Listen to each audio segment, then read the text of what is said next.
ठीक, देखिए आपको एग्जांपल 1.10 एनसीईआरटी का है।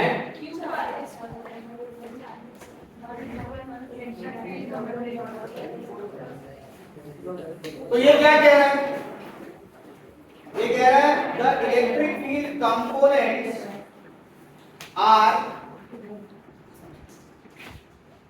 यहां पर आपको दे रखा है एक डायग्राम,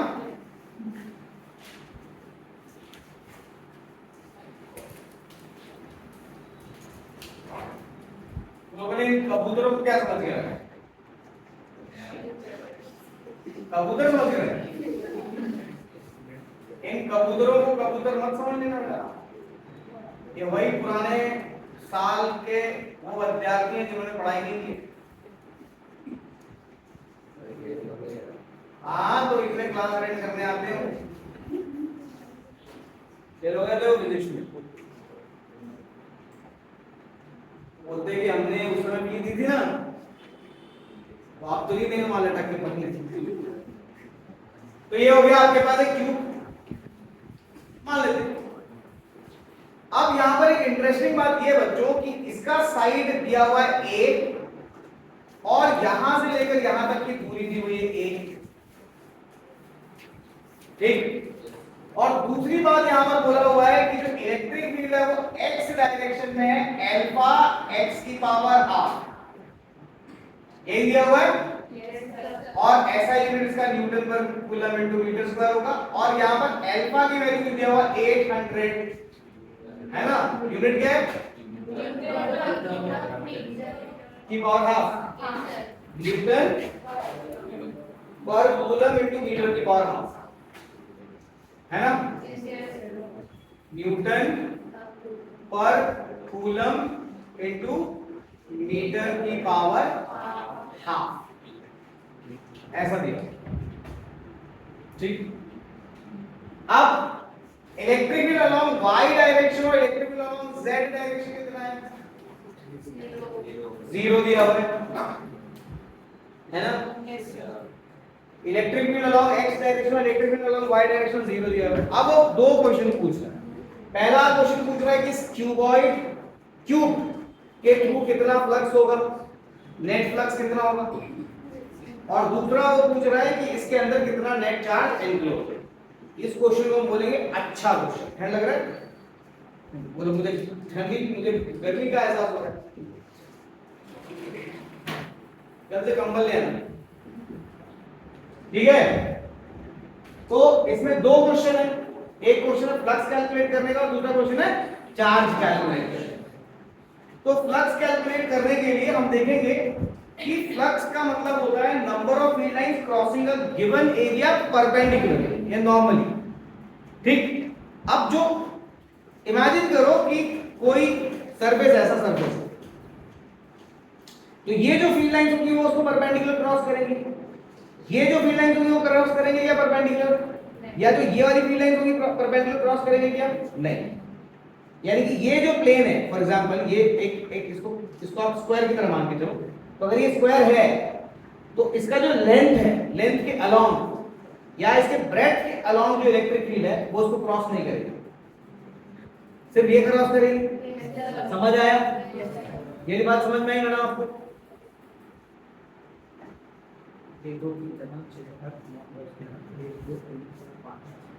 सही रेशियो चल रहा है ना, ठीक। तो इसका मतलब ये बच्चे कि जो एक्स डायरेक्शन वाली जो इलेक्ट्रिक फील्ड है वो इस एरिया को क्रॉस करेगा, ये दोनों एरिया, ठीक। एक्स डायरेक्शन वाला इलेक्ट्रिक फील्ड ये छत और फर्श या ये सामने वाली दीवार और लोग पीछे वाली दीवार को क्रॉस नहीं करेगा। मतलब जो इलेक्ट्रिक फील्ड एक्स डायरेक्शन वाला है उसकी वजह से फ्लक्स सिर्फ ये शेडेड वाले एरिया से होगा। इतनी बात में सबके सब संतुष्ट हो? इतनी बात सबको समझ में आ गई? लेकिन यहाँ पर एक इंपॉर्टेंट बात ये भी है कि y डायरेक्शन और z डायरेक्शन, माने y डायरेक्शन की इलेक्ट्रिक फ्लक्स इन दोनों यानी कि फर्श और छत से हो सकता है। अगर इलेक्ट्रिक ऐसे y डायरेक्शन इसको परपेंडिकुलर हो सकता है, उसके परपेंडिकुलर हो सकता है, इन दोनों के थ्रू अपन इसका फ्लक्स कैलकुलेट कर सकते थे, लेकिन खुद ही जीरो है। और z का जो हो सकता था z वो इन दोनों दीवार के थ्रू हो सकता था, सामने वाला और पीछे वाला, z वाला, समझ में आ रहा ना? देखो x y जो दीवार है उसको कौन फ्लक्स क्रॉस करेगा? z वाला। जो y z है उसको कौन सा? x वाला। और जो zx है उसमें y, समझा ना? x y प्लेन के अंदर कौन सा फ्लक्स रहेगा? z रहेगा। y x प्लेन में कौन रहेगा? y x और x y एक ही बात है। y x या x y में z, x z में y और y z में x। क्लियर है बात? तो परपेंडिकुलर तो वही होगा ना। तो यहाँ पर हमें समझ में आया कि ये दोनों तो इलेक्ट्रिक फील्ड जीरो है, तो x डायरेक्शन का जो इलेक्ट्रिक फील्ड है वो इन दोनों शेडेड रीजन में क्रॉस करेगा। इतनी बात हमें संतुष्टि से समझ आएगी। अब इंटरेस्टिंग बात कि यहाँ पर हमारे पास इस जगह पर अगर हम देखेंगे इस वाले एरिया में इलेक्ट्रिक फील्ड इस तरफ है और तुम एक ऑब्जर्वर बन के यहाँ पे खड़े हो जाओ, तो तुम्हारे लिए इलेक्ट्रिक इसका जो एरिया वेक्टर है वो इधर, area vector is always outward, और इलेक्ट्रिक फील्ड इधर अंदर x डायरेक्शन में ना। और यहां पर अगर आप यहां से देखोगे तो यहां से एरिया वेक्टर इधर है और इलेक्ट्रिक फील्ड इधर है, समझ पा रहे हो आप? तो यहां पर जो एरिया वेक्टर है वो इधर है और इलेक्ट्रिक फील्ड वेक्टर इधर है। यहाँ पर एरिया वेक्टर और इलेक्ट्रिक फील्ड वेक्टर इधर है। तो अगर कोई पूछेगा तो बता दूंगा यहाँ पर थीटा 180 डिग्री होगा, और कोई पूछेगा तो बता दूंगा थीटा यहाँ पर 0 डिग्री होगा। कितनी बात तो मुझे समझ में आ गई है? इतनी में इतना तो समझा देते हैं दोस्तों। क्या उन्नति? उन्नति सही है। उन्नति को मुझे कभी लगता है कि उन्नति को ऐसे देखूं भूल के, मतलब 2-3 मिनट में तो रोएगी और 4-5 मिनट देख लिया तो अटैक आ जाएगा। इसलिए मैं उससे नजर में बोलता ना कि ऐसे नजरों से नजर लव एट फर्स्ट साइट कैसे हो जाता है, एकदम प्यार ही हो जाए एकदम। जैसे बोला नहीं मेरे को नहीं करना आपसे प्यार, नहीं ऐसा कोई प्यार नहीं चाहिए, ऐसा पहली नजर में ऐसा देख। लेकिन मैं जब उन्नति को देखता हूँ तो मुझे लगता है कि यार मैं नहीं देखूंगा एक मेरे हाथ से कुछ गड़बड़ नहीं हो जाए, पता पड़े कि इधर लग जाए अस्पताल में जाना पड़े, कितना भी खतरनाक नहीं है।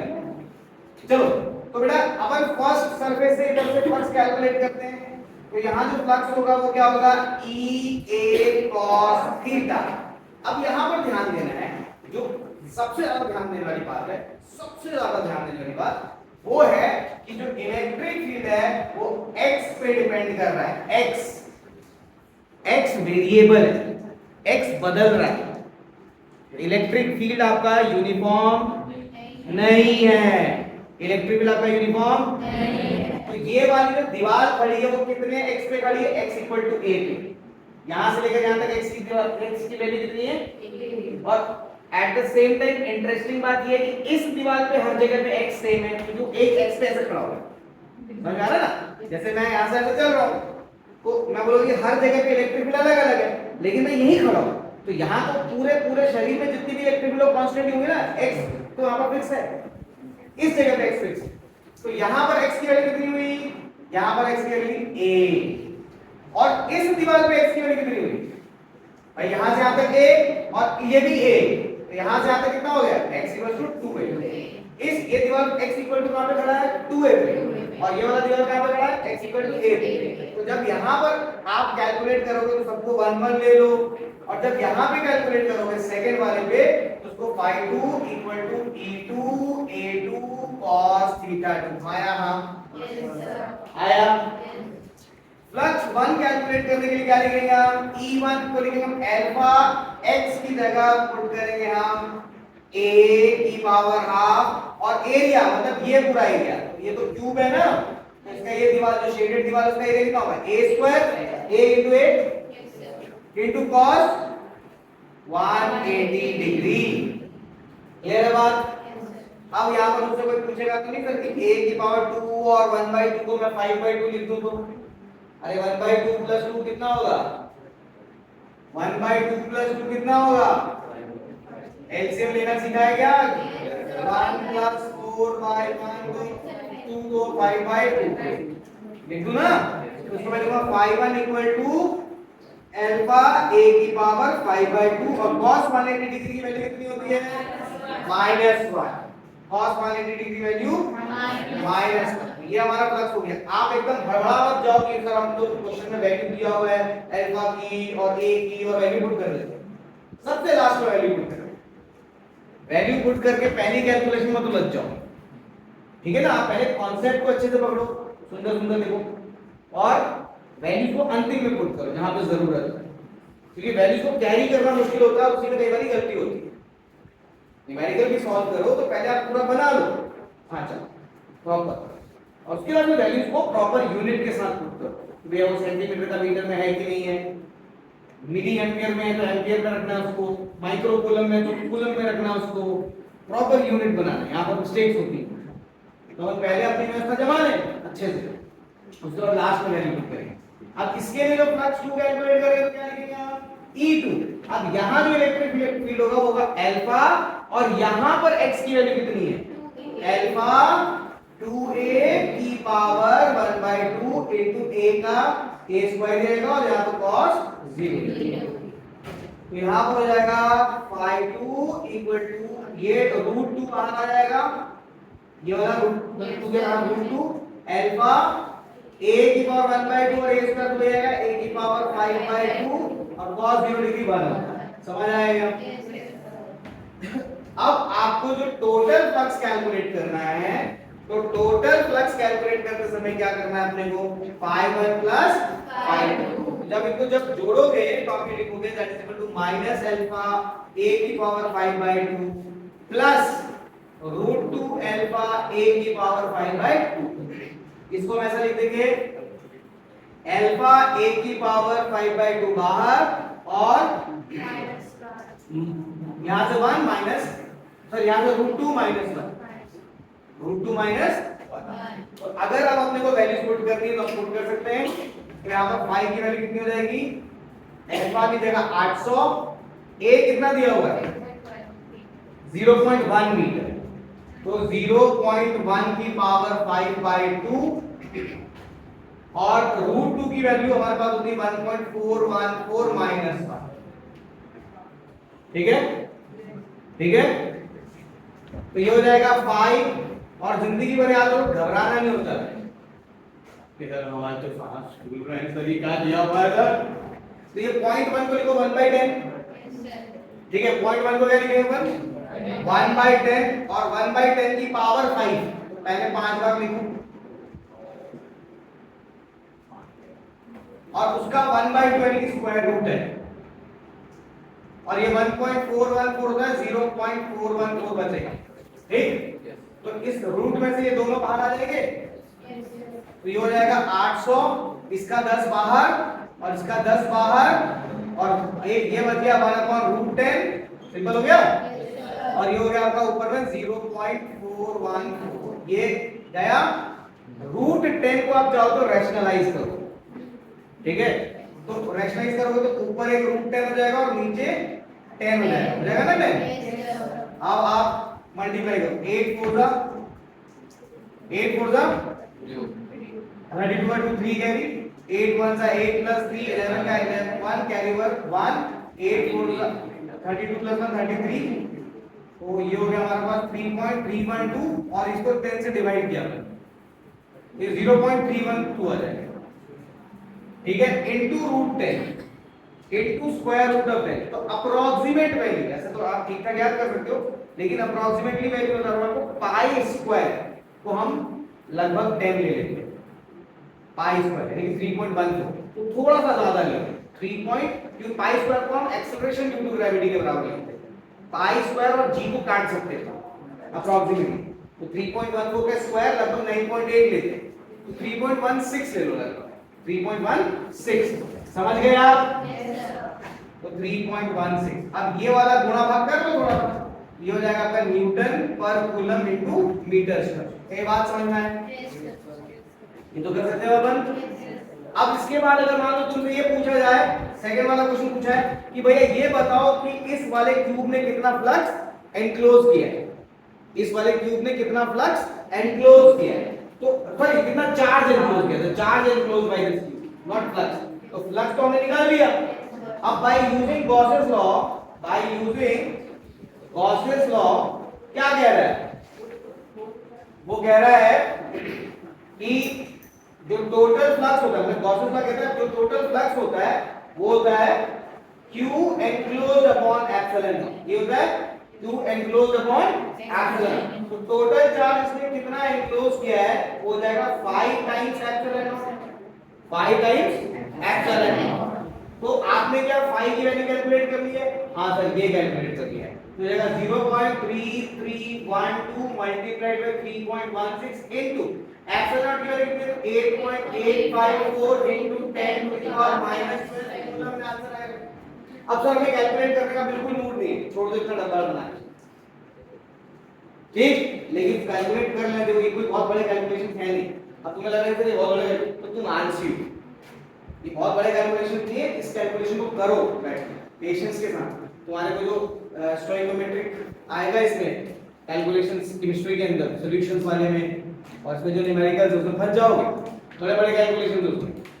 फिजिक्स में तो है ही, एटम्स और न्यूक्लियर में है ही। तो आप इन कैलकुलेशन से कभी भी डरो और भागो मत और कैलकुलेटर मत यूज करना चाहो। इसको व्यवस्थित कैलकुलेट करो बैठ करके पेशेंस के साथ। तो अगर आपको कैलकुलेट करने मान लो 5-10 मिनट ज्यादा लग रहा है या 15 मिनट लग गया तो भी करो, ठीक है? 20-25 क्वेश्चन जब सॉल्व करोगे तब जाके दिमाग के वो क्वेश्चन खुलेंगे जो बंद हो चुके हैं, वो इंस्टाग्राम रील में चल रहे हैं, है ना? वो 10 कितने सेकंड के होते हैं?